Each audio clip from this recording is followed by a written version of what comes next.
This is Science 8 readings for Lesson 5.1 WCS. The name of this article is called Ocean Currents. The purpose for reading this article is to answer the question, what are ocean currents and how are they formed? The waters of the ocean move in streams called currents. A current results when a fluid, either gas or a liquid, moves in a definite direction.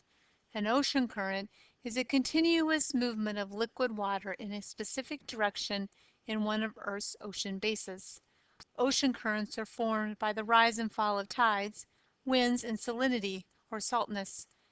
They are also affected by many factors: heat from the sun, land masses acting as barriers, and the rotation of Earth. Some currents are strong enough to affect the speed and direction of ships. Others may bring drastic weather changes to faraway lands.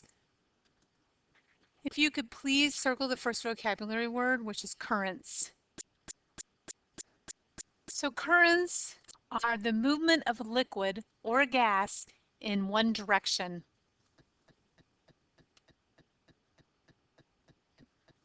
So the next vocabulary word is ocean current. So ocean currents are basically ocean water that's moving in one direction.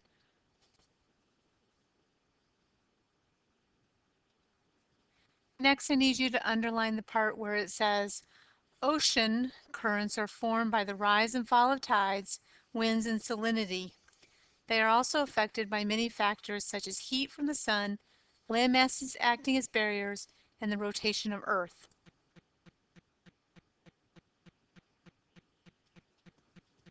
So somewhere in the bottom, I need you to write things that affect ocean currents. And the first thing that affects ocean currents is tides. That is if the ocean is in high tide or low tide. 2 is winds, meaning is the wind blowing hard, or is it blowing softly, or is it blowing at all? 3 is salinity, meaning how much salt is in the ocean at that time. 4 is the sun's heat. How hot is it, or cold? 5 is land affects the ocean currents. Is land a barrier and it's making the currents go in a different direction? And 6 is Earth's rotation.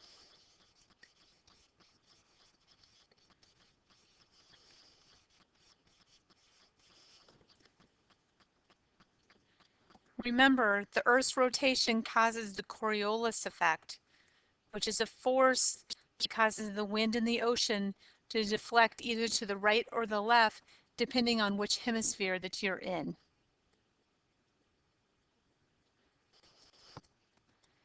In the 18th century, Benjamin Franklin made some of the earliest studies of ocean currents. From first-hand experience, he knew that ships crossing the North Atlantic from America were either helped or hindered by a current flowing in a northeasterly direction towards Europe. Franklin investigated the temperature of the current. He found that it was warmer than the water around it. Instead of mixing with the surrounding water, the current moved along like a river within the ocean. The boundary between the warm and the cold water was sharp. Franklin discovered how sailors could use thermometers to guide their ships into or out of the current.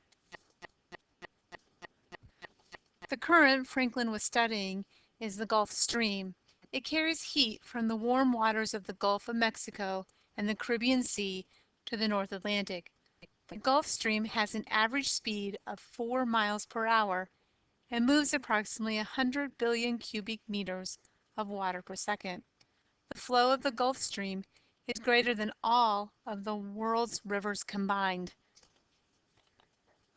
So the first vocabulary word that you need to circle is the Gulf Stream.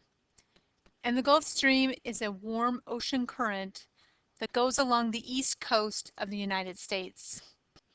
And it basically carries heat from the warm waters of the Caribbean Sea along the East Coast, like into New York and Georgia and Florida and up. Why do you think the warm water moved in a northeasterly direction? What might have caused the sharp boundary between the warm water and cold water? Think back to earlier lessons on how air moves. Try to apply some of the things you have learned about air currents to what you will learn in this lesson about ocean currents. End of recording.